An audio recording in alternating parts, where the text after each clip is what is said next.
Ang Manila Light Rail Transit System o mas kilala sa tawag na LRT ay isang metropolitan rail system na matatagpuan at pinagsisilbihan ang mga lugar sa Metro Manila.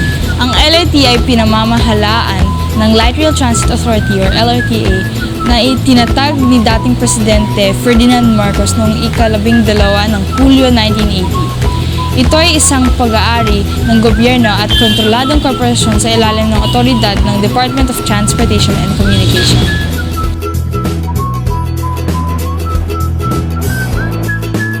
Ang LRT ay nagsasakay ng mahigit sa 2.1 milyong mga pasahero kada araw. Ang 33.4 kilometro nitong ruta ay binubuo ng 2 lines, ang LRT1 at LRT2, na may 31 istasyon sa kabuuan. Ang LRT1, tinatawag ding Green Line, dating Yellow Line, ay binuksan noong 1984 at bumiyahe ng pahilaga patimog ng ruta. Ang LRT2, ang Blue Line, dating Purple Line, ay nakompleto noong 2004 at bumabiyahe naman ng Pasilangan, Pakanluran.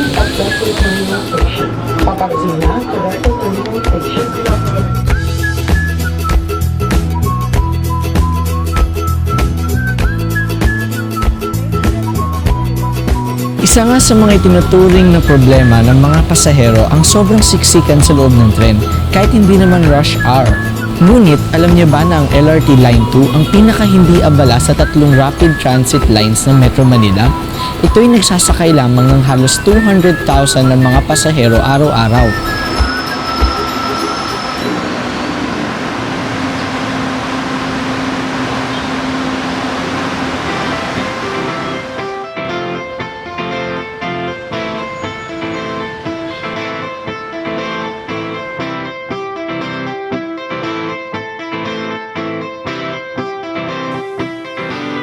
Si Recto na dating tawag ay Calle Azcaraga ay sinunod sa pangalan ng dakilang Pilipinong mambabatas ng Batangas.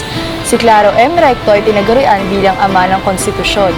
Ang pinagkaisahan ng maraming pampolitikong iskolar ngayon ay ginawaran ang 1935 Constitution bilang pinakamahusay na naisulat na Philippine Charter. Ang may akda nito ay halos si Claro M. Recto. Sinigurado niyang susuportahan ang mga karapatan ng mamamayang Pilipino.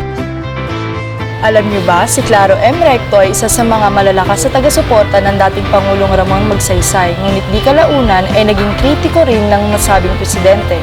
Minsay tinawag niyang banana dictator si Magsaysay na naging mitya upang mapatalsik siya sa listahan para sa senador ng Partido Nacionalista noong 1955. Ngunit, bago ang eleksyon, maswerteng nakuha niya ang tiwala ng Partido Liberal na nagdulot upang bansagan siyang kauna-unahang guest candidate sa buong kasaysayan ng eleksyon sa Pilipinas.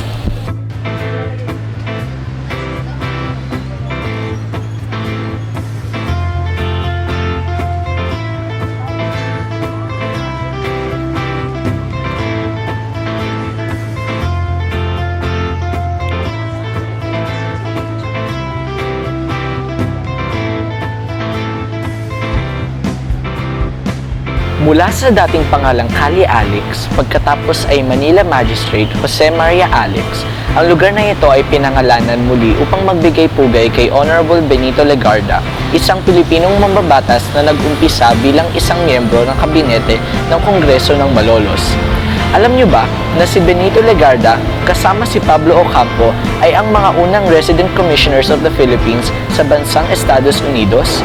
Si Legarda ay nanilbihan sa posisyong ito mula 1907 hanggang 1912.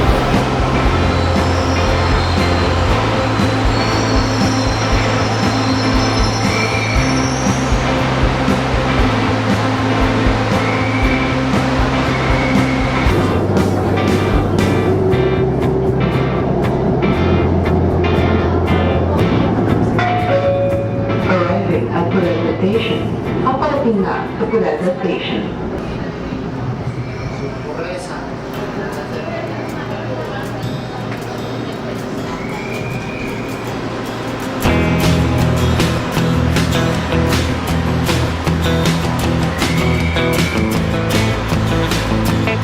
Ang salitang purity ay nagmula sa salitang Espanyol na pureza.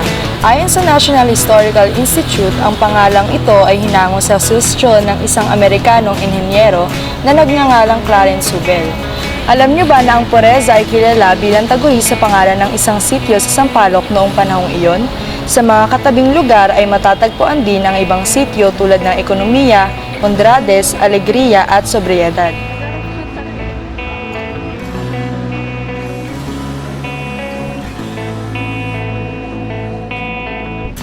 Pinalitan ni Victorino Mapa si Cayetano Arellano upang punong mahistrado ng bansa, upang maging ikalawang punong mahistrado sa kaysaysayan ng Pilipinas.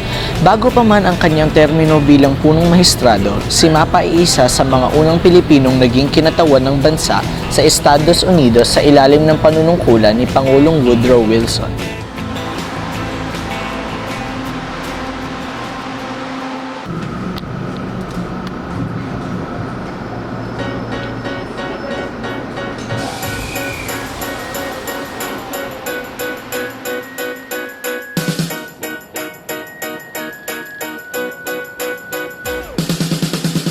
Ayon kay Dante Oquendo, tagapamahala ng Museo ng Katipunan, ang katipunerong si J. Ruiz na halos makalimutan na, kabilang ang iba pang 171 katipunero, ay nasawi sa unang pakikitigma ng Katipunan sa pinaglabanan San Jose del Monte.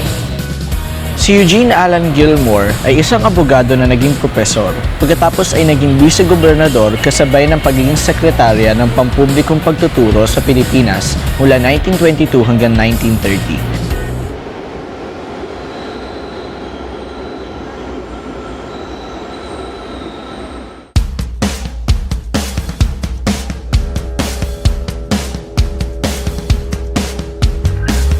Kilala rin sa tunay niyang pangalan na Betty Go Belmonte, si Betty ay nagtatag ng Philippine Daily Inquirer at ang Philippine Star.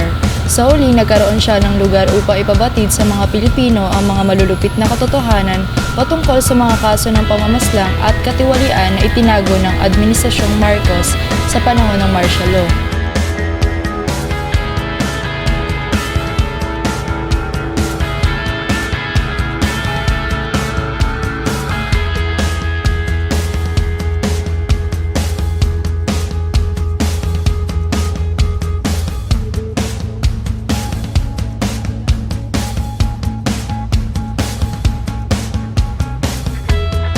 May mga kwento na nagsasabi na ang distrito ng Cubao ay nooy naging isang gubat na pinaninirahan ng mga puting langgam, anay at mga mangkukulam na nag-iibang anyo na karaniwang kinukuha ang hugis ng isang kuba.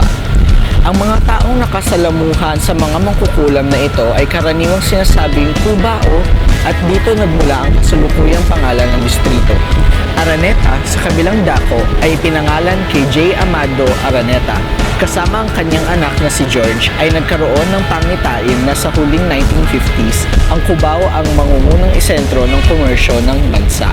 Ang anonas o custard apple ay pinaniniwala ang unang namunga ng masagana sa Project 3 ng Barangay Quirino.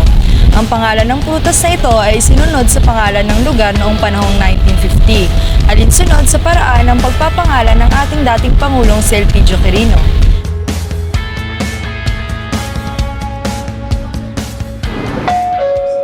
Next station, Katipunan. Ang susunod na istasyon ay Katipunan.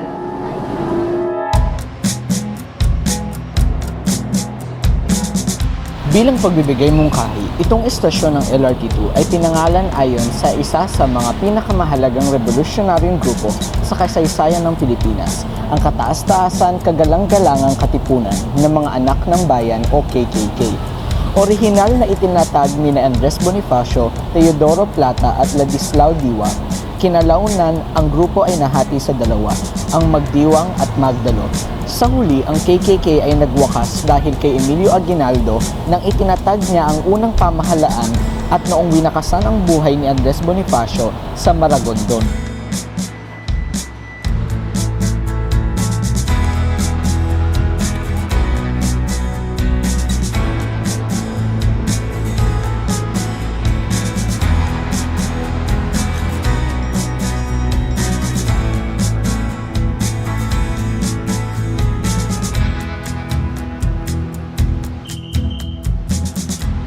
Kinuha ng salitang santolan ang pangalan sa puno ng santol na lumago ng masagana sa lugar na iyon bago pa man ang ating bansa ay sinakop ng Espanya.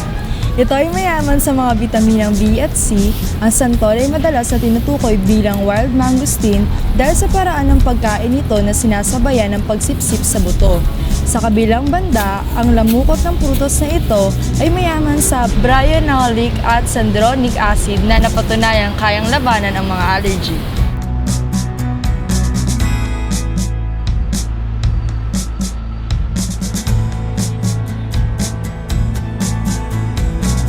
Tunay ngang malaking tulong ang pagkakaroon ng LRT sa ating bansa. Sa kabila ng mga problema, hindi may tatangging talagang pinabilis nito ang ating transportasyon. Ngunit, hindi sapat na sumasakay lang tayo sa LRT. Marapat lang nating malaman ang mga kwento sa likod ng bawat istasyon na ating binababaan o sinasakyan.